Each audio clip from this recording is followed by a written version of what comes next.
vamos ao que interessa. Vamos falar aqui de IPCA e ministro da Fazenda podem impactar juros. Eu vou falar primeiro do ministro da Fazenda e depois a gente fala sobre o IPCA que saiu agora, saiu abaixo da expectativa e pode ajudar aí os juros.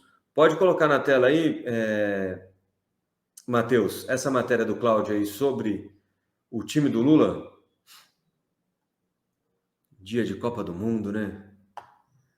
O primeiro time de Lula e os comandantes das Forças Armadas. Essa matéria é a matéria de ontem, saiu ontem à noite lá no site do Antagonista, do nosso querido Cláudio Dantas. E aí, dizendo aí que Lula vai anunciar amanhã o núcleo de seu futuro governo e os integrantes da cúpula das Forças Armadas. Ontem, né? O presidente eleito conversou com todos os indicados que já estão autorizados a formar suas próprias equipes. Fernando Haddad assumirá o Ministério da Fazenda, Rui Costa será o chefe da Casa Civil, Mauro Vieira comandará as relações exteriores. Uai, o que aconteceu aí, rapaz? Agora sim. Segundo o Cláudio aqui, a escolha pelo anúncio dos 5 nomes espelha as prioridades do futuro governo e uma característica comum. São pessoas que têm bom diálogo, né? Os futuros comandantes das Forças Armadas também já foram confirmados internamente. No Exército, vai ser o general Júlio César Arruda, na FAB, o brigadeiro Marcelo Damasceno, e na Marinha, o almirante Marcos Sampaio Olsen, atual comandante de operações navais. Olha aí. Chefe do Estado-Maior das Forças Armadas será o também almirante Aguiar Freire, hoje o mais antigo da Força. A meta de Múcio é despolitizar a caserna e pacificá-la, reconduzindo os militares a seus afazeres. Muito bem. Então, vai sair de tudo isso aí. Obviamente, eu acabei passando por todos, porque vocês se aproveitam para ter uma informaçãozinha a mais. Mas, para a gente, o que interessa aí é o nome desse ex-prefeito de São Paulo, o petista Fernando Haddad, defendido aí pelo André Esteves, que já esteve preso, na época, eu acho que da Lava Jato, e é dono do Banco BTG Pactual. O André fez campanha para ele e eu acho que parece que deu certo. Aparentemente, Fernando Haddad será anunciado hoje lá pelas 10 horas. Quem quiser acompanhar o anúncio, vai ser transmitido ao vivo lá pelo canal do Lula no YouTube. Vamos... Deixa eu só ver aqui.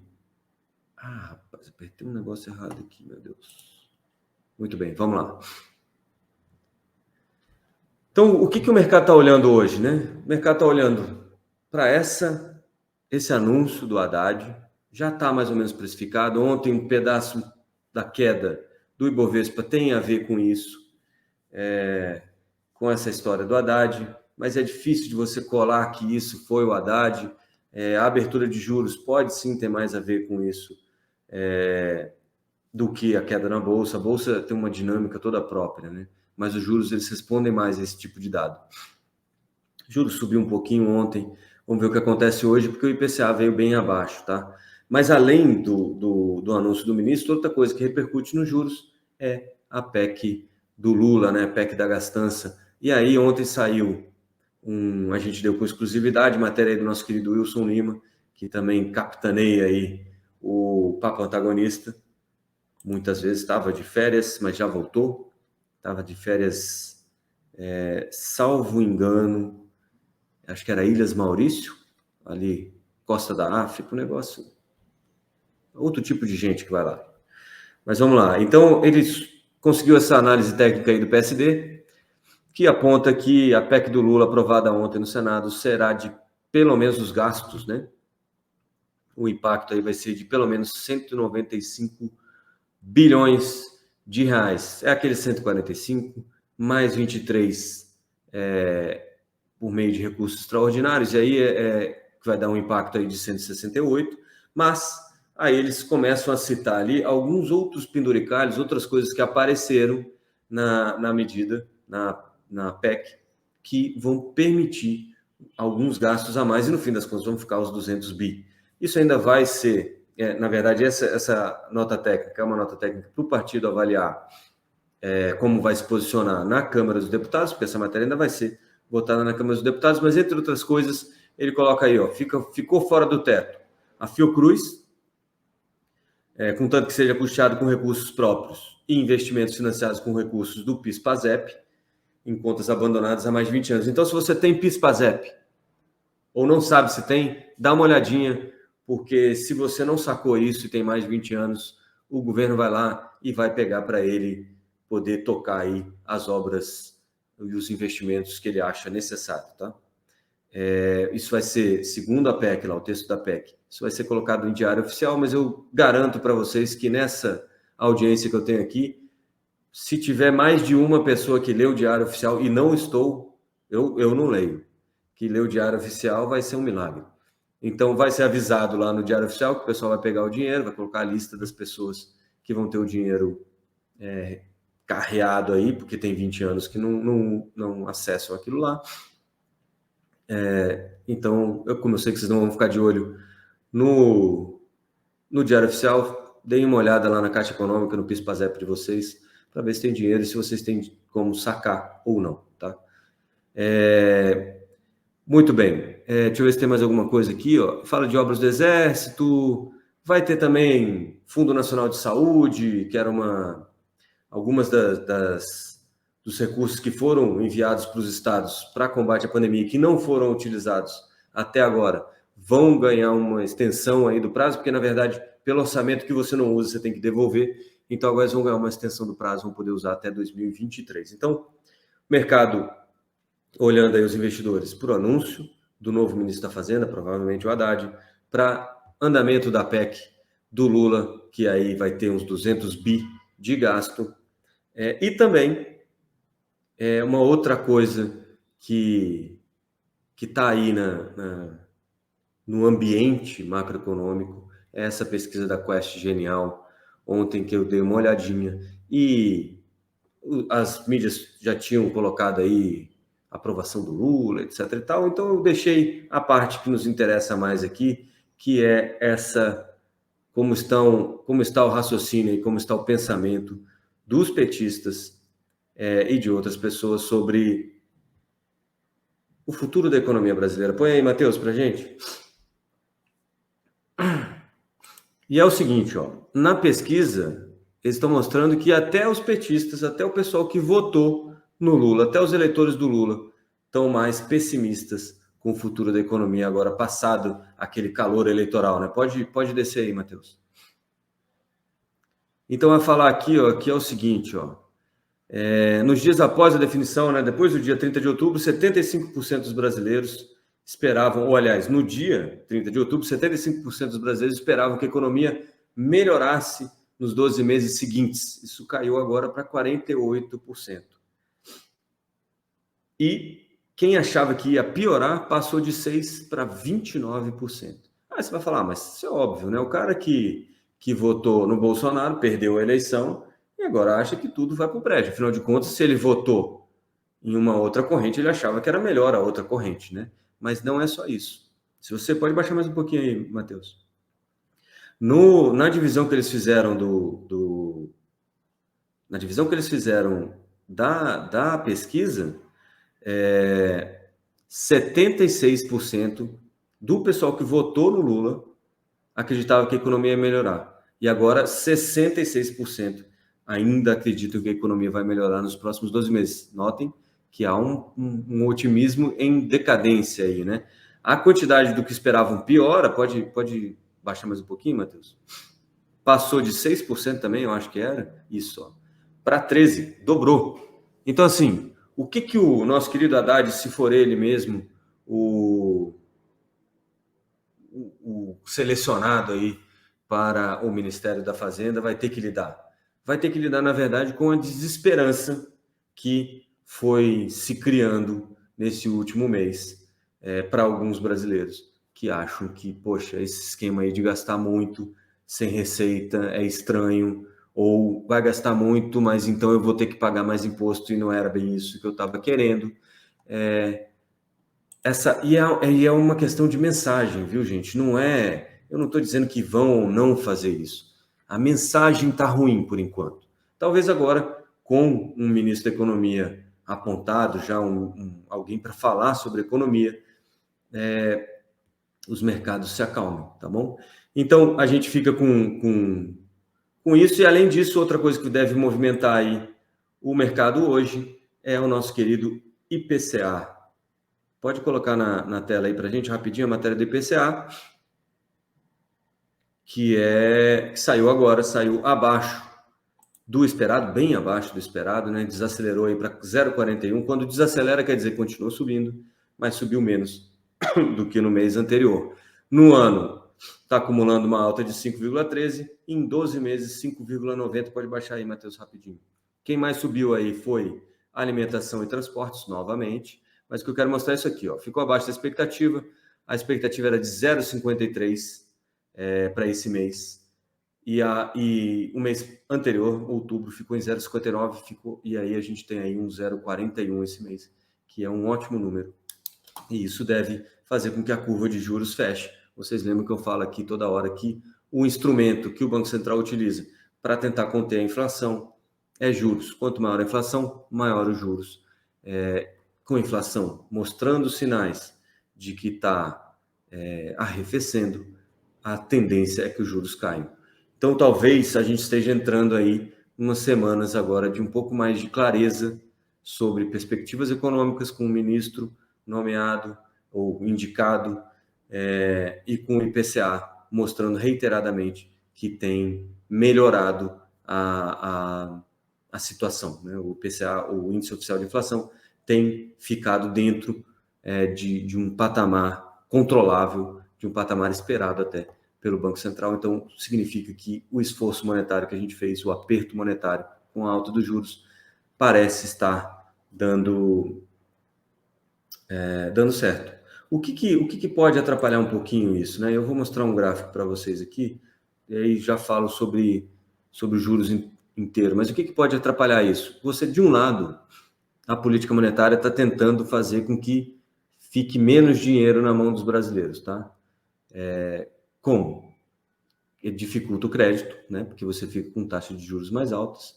E como você tem menos crédito, você gasta menos. Ou você, se tem um dinheirinho, você fala, quer saber? Vou esperar, vou aplicar esse dinheiro, e aí deixa o dinheiro lá na poupança. Poupança no sentido não de aplicação financeira, né? Você poupa o seu dinheiro para esperar um momento melhor. Você aplica em renda fixa para esperar um momento melhor para comprar as coisas. Isso faz com que o dinheiro saia um pouco de circulação. Com menos dinheiro e a mesma produção, os preços têm que cair para poder essa conta fechar. É a lei da gravidade do mercado financeiro, que é oferta e demanda, né? Se você tem uma carrocinha de cachorro-quente que produz 30 cachorro-quentes e as pessoas tinham dinheiro para comprar 30 cachorro-quentes, tudo bem. Se agora elas têm dinheiro para comprar 60 cachorro-quentes, se o carroceiro for minimamente inteligente, ele vai aumentar um pouquinho o preço dele, porque ele sabe que tem gente para comprar.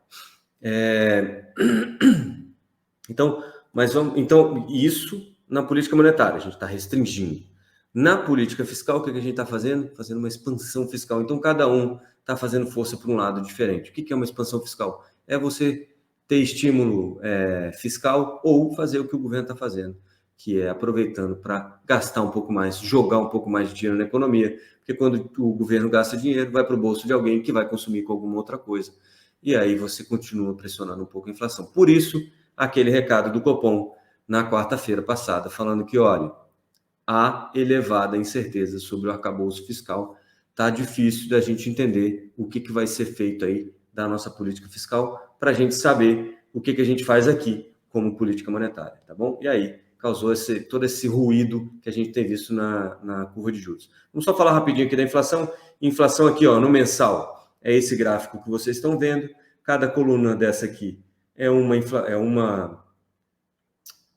mês de inflação comparado com o mês anterior. E aí você teve 3 meses aqui de deflação, que é esse vermelhinho e esses verdinhos. Os vermelhos indicam que você teve inflação menor que a anterior. Então, a gente tem aqui a de hoje, 0,41, então, em novembro, a inflação menor que 0,50 e pouquinhos, que era o que a gente tinha aqui, 0,59, que é o que a gente teve em outubro. No anual, tá aqui, ó, 4º mês consecutivo de desaceleração na inflação nesse agregado aí de 12 meses, o que é um ótimo sinal. Como está a curva de juros neste exato momento? Vamos atualizar aqui rapidinho para vocês darem uma olhada. Vocês já estão acostumados com curva de juros, vocês já sabem como funciona. E tá aqui, ó.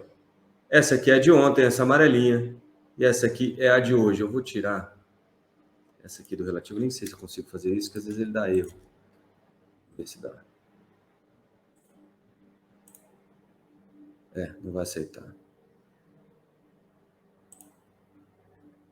Ah, pronto, saiu.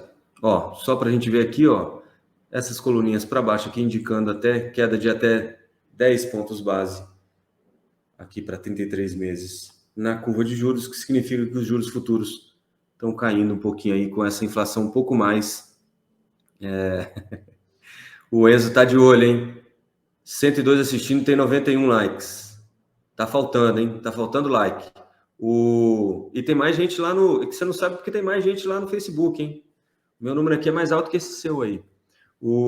Tem 107 agora no YouTube, mais um pessoal no Twitch e um pessoal no Facebook.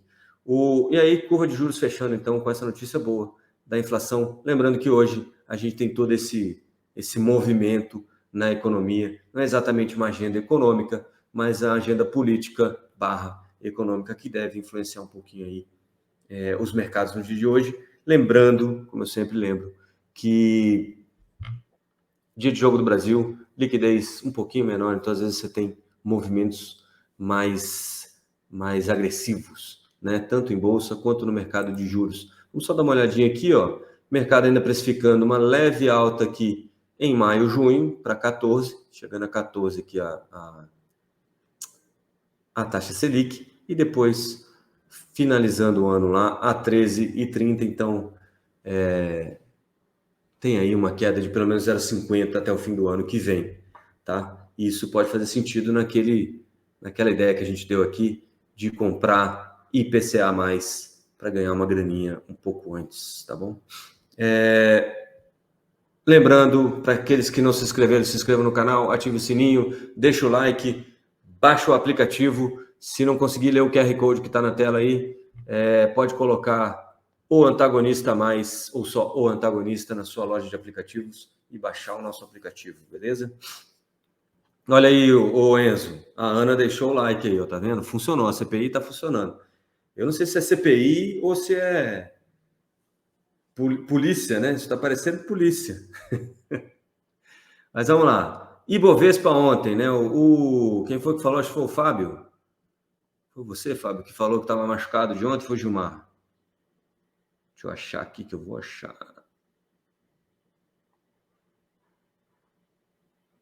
A obra terminou, Rafael. Estou procurando aqui. Ó, o Paulo Prates, meu pai, tá em dia aí também. Aqui, ó, Gilmar.